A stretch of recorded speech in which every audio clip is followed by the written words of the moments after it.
السلام علیکم۔ شادی کی پہلی رات تھی اور میں بہت گھبرا رہی تھی۔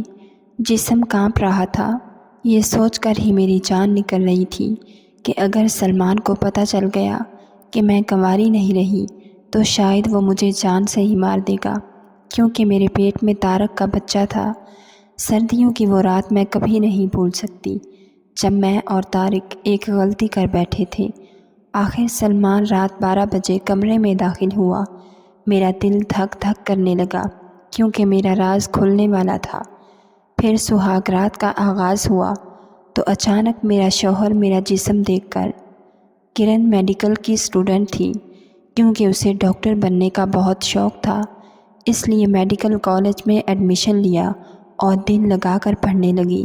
کرن کی کلاس میں ایک بہن بھائی بھی پڑھتے تھے۔ کرن کی ان سے دوستی ہو گئی۔ طارق اور اس کی بہن کا زیادہ تر وقت کرن کے ساتھ گزرتا تھا۔ وہ دونوں بہت آزاد خیال تھے۔ کرن اور طارق ایک دوسرے کو پسند کرنے لگے اور میڈیکل کی تعلیم کے بعد شادی کا پلان بھی بنا لیا، لیکن زندگی میں جو سوچا جائے ویسا نہیں بھی ہوتا۔ کرن کے ساتھ بھی کچھ ایسا ہی ہوا۔ ایک رات نے اس لڑکی کا سب کچھ برباد کر دیا۔ اس کی زندگی میں ایسی بھیانک رات آئی کہ سب کچھ برباد ہو گیا۔ طارق بہت جذباتی لڑکا تھا۔ وہ شادی سے پہلے کے جنسی تعلق کو وقت کی ضرورت سمجھتا تھا، لیکن کرن نے اس کا ایسے کسی بھی معاملے میں ساتھ نہ دیا۔ جب بھی وہ ایسی بات کرتا، کرن شرم محسوس کرنے لگتی اور اسے ایک حد میں رکھتی تھی، لیکن پھر بھی اسے جب بھی موقع ملتا وہ کوئی نہ کوئی شرارت ضرور کر لیتا۔ کرن کا صبر جواب دے رہا تھا۔ طارق کو خود سے دور بھی نہیں کرنا چاہتی تھی اور پاس بھی نہیں آنے دے رہی تھی۔ کبھی کبھی وہ خود اس کشمکش میں مبتلا ہو جاتی کہ کیا اسے طارق کی بات مان لینی چاہیے۔ ایک سال بیت گیا اور ایک ہفتے کی چھٹی آئی تو سب نے باہر گھومنے کا پروگرام بنا لیا۔ اس طرح کرن، طارق، اس کی بہن نبیلہ اور ایک ان کا کزن حاشر کاغان کے لیے روانہ ہوئے۔ انہوں نے خوب انجوائے کرنے کا سوچ رکھا تھا، لیکن نہ جانے کیوں ایک انجانا سا خوف کرن کو گھیرے ہوئے تھا۔ اسے لگتا تھا جیسے کچھ بہت برا ہونے والا ہے۔ ہوٹل میں ایک ہی کمرہ لیا گیا۔ کرن نے اعتراض کیا کہ ہم لڑکیوں کے لیے الگ کمرہ ہونا چاہیے، لیکن طارق نے ہنس کر ٹال دیا۔ خیر، سب تھکے ہوئے تھے، اس لیے کچھ دیر کے لیے آرام کرنے لگے۔ پھر طارق نے کرن کو ساتھ لیا اور کچھ ضروری ارینجمنٹ کے لیے باہر آ گئے۔ انہیں ایک گاڑی چاہیے تھی اور کچھ کیمپنگ کا سامان بھی۔ ہوٹل کے کمرے میں نبیلہ اور حاشر اکیلے تھے۔ 1 گھنٹے بعد دونوں واپس آئے تو ہوٹل کے پاس پہنچ کر طارق کو کچھ یاد آیا اور کرن کو کمرے میں جانے کا کہہ کر واپس بازار چلا گیا۔ کرن ہوٹل میں داخل ہوئی اور اپنے کمرے کی جانب بڑھی، لیکن جیسے ہی کمرے کا دروازہ کھولنے کے لیے ہاتھ بڑھایا، اچانک رک گئی۔ کمرے میں نبیلہ اور حاشر ایک شرمناک کھیل میں مصروف تھے۔ ایسی آوازیں آ رہی تھیں کہ کرن سمجھ گئی کہ پچھلے 1 گھنٹے سے کمرے میں کیا چل رہا تھا۔ کرن کو کچھ سمجھ نہ آیا کہ اب کیا کرے، اس لیے ہوٹل کے لاؤنج میں بیٹھ کر طارق کا انتظار کرنے لگی۔ آدھا گھنٹے بعد طارق آیا تو اس نے پوچھا کہ باہر کیوں بیٹھی ہو؟ کرن کہنے لگی، کچھ نہیں، میں تو آپ کا انتظار کر رہی تھی۔ لیکن اب کرن گھبرا بھی رہی تھی کہ کہیں ابھی تک کمرے میں وہی چکر نہ چل رہا ہو، کیونکہ کچھ پتہ نہیں تھا کہ طارق کا رد عمل کیا ہوتا۔ طارق نے کرن سے چابی لی اور کمرے کا دروازہ کھولا تو کرن کا دل دھک دھک کر رہا تھا، لیکن اندر کا منظر دیکھ کر کرن کو سکون ملا۔ نبیلہ نہا رہی تھی اور حاشر بیڈ پر لیٹا سو رہا تھا۔ طارق بھی شرارت کے موڈ میں تھا اور کرن کو باہوں میں بھر لیا۔ وہ بیچاری گھبرا گئی کہ کہیں حاشر نے دیکھ لیا تو۔ طارق نے حاشر کو جگایا اور تیاری کرنے کا کہا۔ نبیلہ نہا کر باہر آ گئی اور حاشر کو دیکھ کر مسکرا رہی تھی۔ حاشر بھی اس کی طرف دیکھ کر مسکرا دیا۔ کرن دونوں کو دیکھ رہی تھی اور سوچ رہی تھی کہ دونوں ایک دوسرے سے پیار کرتے ہیں، لیکن انہیں ایک حد میں رہنا چاہیے۔ سب نے ناشتہ کیا اور گاڑی میں بلند و بالا پہاڑی علاقوں کی سیر کو نکل گئے۔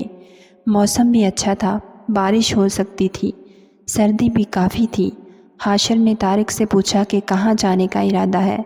طارق نے کوئی جواب نہ دیا اور مسکرا کر رہ گیا۔ پھر بولا، سب کے لیے سرپرائز ہے۔ طارق بہت دور نکل آیا تھا۔ چند لوگ موجود تھے جو اب واپس جا رہے تھے۔ حاشر اور طارق نے گاڑی سے سامان نکالا اور 2 خیمے نصب کرنے لگے۔ ان کا ارادہ یہاں رات گزارنے کا تھا۔ کرن کچھ اپسیٹ سی تھی۔ وہ نبیلہ کے ساتھ کچھ دور بیٹھی خوبصورت نظاروں میں کھوئی ہوئی تھی۔ اچانک کرن نے نبیلہ سے کہا، تم حاشر کو کچھ زیادہ ہی ڈھیل دے رہی ہو۔ مجھے سب پتہ ہے۔ ہمارے جانے کے بعد تم دونوں کمرے میں جس کام میں مصروف تھے اس کا انجام اچھا نہیں۔ نبیلہ نے بے شرمی کی انتہا کرتے ہوئے کہا، کیا بتاؤں یار، تم لوگ 1 گھنٹہ اور لیٹ آ جاتے تو۔ پھر دونوں کھلکھلا کر ہنس پڑی اور نبیلہ نے کہا، ڈونٹ وری، حاشر نے پروٹیکشن یوز کیا تھا۔ طارق کو اپنے پاس آتا دیکھ کر دونوں خاموش ہو گئیں۔ پھر سب خیموں میں اپنا اپنا سامان سیٹ کر رہے تھے کہ بارش شروع ہو گئی۔ وہ لوگ خیموں میں دبک کر بیٹھ گئے۔ سب نے دوپہر کا کھانا کھایا۔ تب تک بارش بھی رک چکی تھی۔ پھر اپنا اپنا مختصر سامان لیا اور ایک پہاڑی کی طرف بڑھے۔ حاشر اور نبیلہ آگے تھے اور تھوڑے فاصلے پر کرن اور طارق آ رہے تھے۔ درختوں اور پودوں کی بہتات تھی۔ نبیلہ اور حاشر بہت آگے نکل گئے۔ کرن تھک گئی اور طارق سے کہا کہ کچھ دیر سانس لے لیں۔ دونوں ایک جگہ بیٹھ گئے۔ طارق اسے دیکھے جا رہا تھا اور سوچ رہا تھا کہ اس لڑکی کو حاصل کرنے کا یہی موقع ہے۔ وہ سرک کر کرن کے پاس ہو گیا۔ دونوں ایک دوسرے کے اتنے قریب تھے کہ ایک دوسرے کی سانسیں بھی محسوس کر رہے تھے۔ پھر تو صبر کے سارے بند ٹوٹ گئے اور دونوں دیوانہ وار ایک دوسرے کو پیار کرنے لگے۔ پھر پہلی بار کرن کو محسوس ہوا کہ وہ ساری حدیں پار کر چکی ہے۔ دونوں تھک گئے اور لمبی لمبی سانسیں لینے لگے۔ اچانک کرن کی نظر حاشر پر پڑی جو اسے گھور رہا تھا۔ کرن نے جلدی جلدی اپنا لباس درست کیا۔ نبیلہ نے کہا، بھائی آپ کہاں رہ گئے تھے؟ ہم نے سوچا کہ کہیں آپ لوگ ہم سے بچھڑ ہی نہ جائیں، اس لیے ہم واپس آ گئے۔ سفر ایک بار پھر شروع ہوا۔ کچھ دور جا کر کرن نے طارق سے کہا کہ واپس چلتے ہیں، شام بھی ہو رہی ہے، بارش پھر آ گئی تو مشکل ہوگی۔ سب نے واپسی کا ارادہ کر لیا۔ اب کی بار حاشر اور نبیلہ کہیں دور رہ گئے۔ شام کا اندھیرا پھیل چکا تھا۔ اچانک نبیلہ کی چیخ سن کر طارق واپس دوڑا۔ کرن اور طارق نے جو منظر دیکھا ان کے تو ہوش اڑ گئے۔ حاشر نیچے کھائی میں گر کر بے ہوش ہو چکا تھا اور نبیلہ رو رہی تھی۔ طارق نے حاشر کو آوازیں دی لیکن کوئی جواب نہ آیا تو طارق نے نیچے جانے کا فیصلہ کر لیا۔ کرن اور نبیلہ ڈر رہی تھیں۔ انہوں نے طارق کو روک لیا۔ کرن کے پاس ایک ٹارچ تھی۔ جب اس کی روشنی نیچے کھائی میں ڈالی گئی تو اس کے اوزان خطا ہو گئے۔ حاشر کا سر پھٹ چکا تھا اور وہ اس دنیا سے جا چکا تھا۔ اس وقت کسی کی مدد لینا بھی مشکل تھا کیونکہ وہ بہت دور آ چکے تھے۔ آخر وہ خیمے والی جگہ واپس آئی تو ان کی گاڑی اور خیمے غائب تھے۔ اب تو ان کا خون خشک ہو گیا۔ اچانک 3 آدمیوں نے انہیں گھیرے لے لیا اور اپنے ساتھ لے گئے۔ وہ ڈاکو تھے اور لوگوں کو لوٹتے تھے۔ پھر تو ان کے ساتھ کچھ بہت بھیانک ہونے والا تھا۔ رات ہو چکی تھی، سردی بڑھ رہی تھی۔ وہ لوگ ان کو لے کر ایک پرانے سے گھر پہنچے جہاں ایک خوفناک صورت والا موٹا آدمی بیٹھا تھا۔ حسین اور جوان لڑکیوں کو دیکھ کر اس کی رال ٹپکنے لگی۔ اس نے آگے بڑھ کر طارق کی بہن کو کھینچ کر باہوں میں کس لیا۔ طارق کا جوان خون جوش مارنے لگا۔ اس نے آگے بڑھ کر اس موٹے انسان کو ایک مکہ رسید کر دیا جس سے اس کے جبڑے سے خون کا فوارہ پھوٹ پڑا۔ دوسرے ہی لمحے دونوں لڑکیوں کی چیخ نکل گئی۔ ایک ڈاکو نے طارق کے سینے میں 2 گولیاں اتار دیں اور طارق بھی مر گیا۔ موٹے سردار نے نبیلہ کی طرف اشارہ کرتے ہوئے کہا، اس لڑکی کو آج رات کے لیے میرے حوالے کر دو اور دوسری کو کمرے میں بند کر دو۔ نبیلہ تھر تھر کانپ رہی تھی جبکہ کرن بے ہوش ہو چکی تھی۔ جب کرن کو ہوش آیا تو ایک کمرے میں تھی۔ اس نے کمرے کا جائزہ لیا تو اس کی نظر ایک ادھ کھلی کھڑکی پر پڑی۔ اب کرن کے پاس 2 راستے تھے۔ ایک، اگر وہ بھاگ جاتی تو جان بچ سکتی تھی۔ دوسرا، ان کے رحم و کرم پر رہتی تو وہ درندے اس کا جو حشر کرتے۔ وہ سوچ کر ہی کانپ گئی۔ جلدی سے اٹھی اور کھڑکی سے باہر جھانکا تو چاند کی ہلکی روشنی میں ایک راستہ نیچے جاتا نظر آیا۔ کرن کھڑکی سے نکلنا چاہتی تھی کہ نبیلہ کی درد بھری چیخوں کی آواز سن کر اس پر سکتہ طاری ہو گیا۔ وہ ظالم نبیلہ کی عزت سے کھیل رہے تھے۔ کرن نے جلدی سے باہر چھلانگ لگا دی۔ وہ تیزی سے اس تنگ سے راستے پر چلی جا رہی تھی۔ اس کا جسم ابھی تک کانپ رہا تھا اور سردی بھی بڑھ رہی تھی۔ وہ رکے بغیر چلتی رہی۔ آخر ایک سڑک تک پہنچ گئی۔ دور ایک گاڑی کی ہیڈ لائٹس نظر آ رہی تھیں، لیکن سنسان سڑک پر پہنچتے ہی لڑکھڑا کر گر پڑی اور بے ہوش ہو گئی۔ جب اسے ہوش آیا تو صبح ہو چکی تھی اور ایک گھر میں تھی۔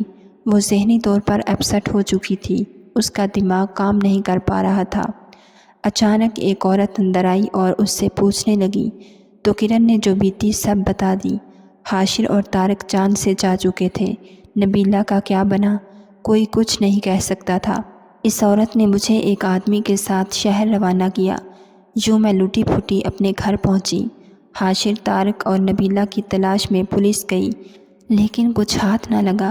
ایک مہینہ گزر گیا۔ کرن کی طبیعت خراب رہنے لگی۔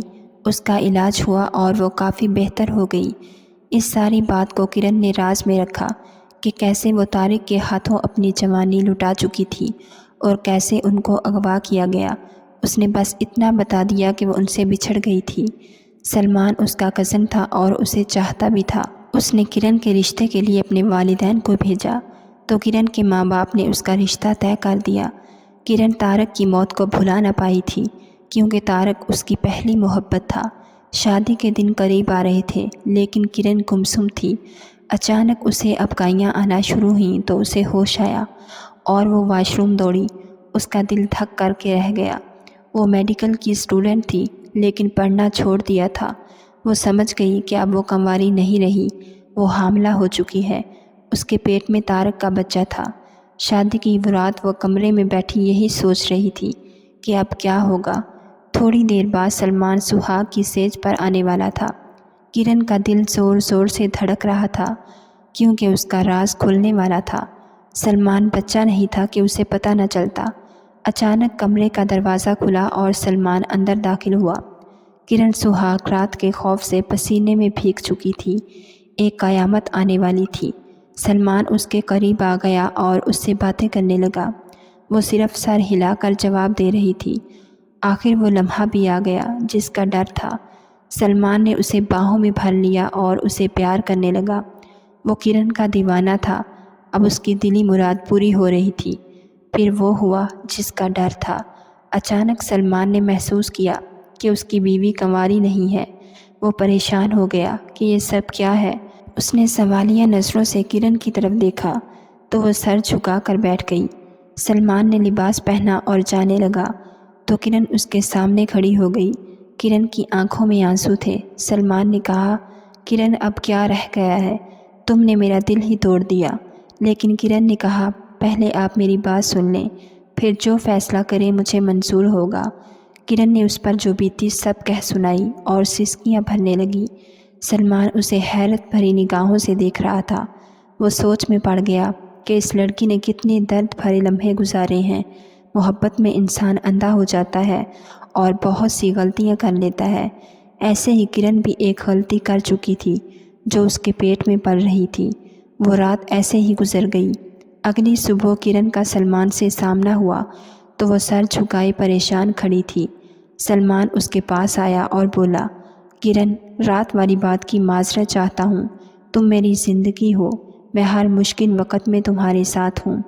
کرن کی آنکھوں میں آنسو آ گئے اور وہ سلمان سے لپٹ گئی اور ایک بہت بڑا بوجھ اس کے دل سے اتر گیا۔ ناظرین، اگر آپ کو ہماری ویڈیو پسند آئی ہو تو اسے لائک اور شیئر ضرور کریں، اور ایسی مزید ویڈیو دیکھنے کے لیے ہمارے چینل کو سبسکرائب کر لیجئے۔